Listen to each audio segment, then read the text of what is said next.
चलिए माने गौरव भैया की निगरानी में ये हम गौरी भंडा हां माने गौरव बाबू के माध्यम से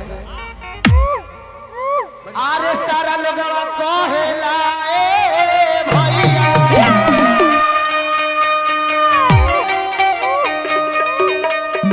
अरे सब लोग कहेला कि दारू भइले साफ हो ए मास्टर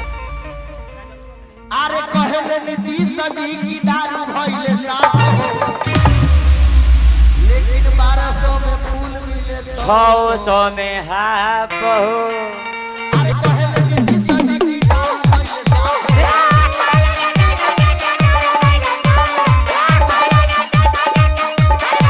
ए मास्टर लेकिन 1200 में फूल मिले 600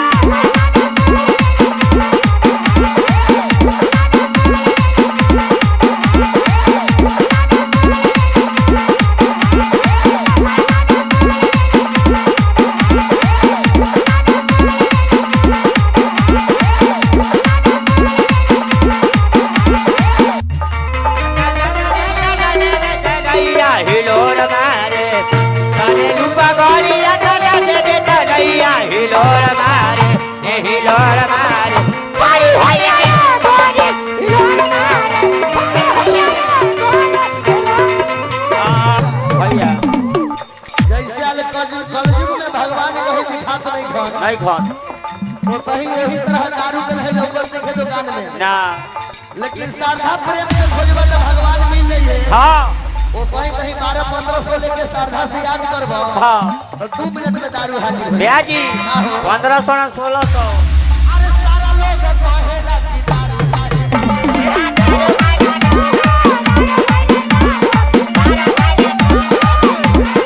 रोका सारा लोग कहेला कि दारू नहीं मिलेला लेला आ दारू वाला दारू बेचे थाना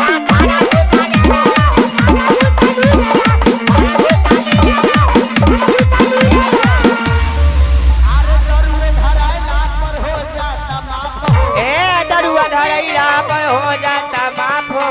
दरुए धराइला पर हो जाता माफ ए दरुआ धरैला पर हो जाता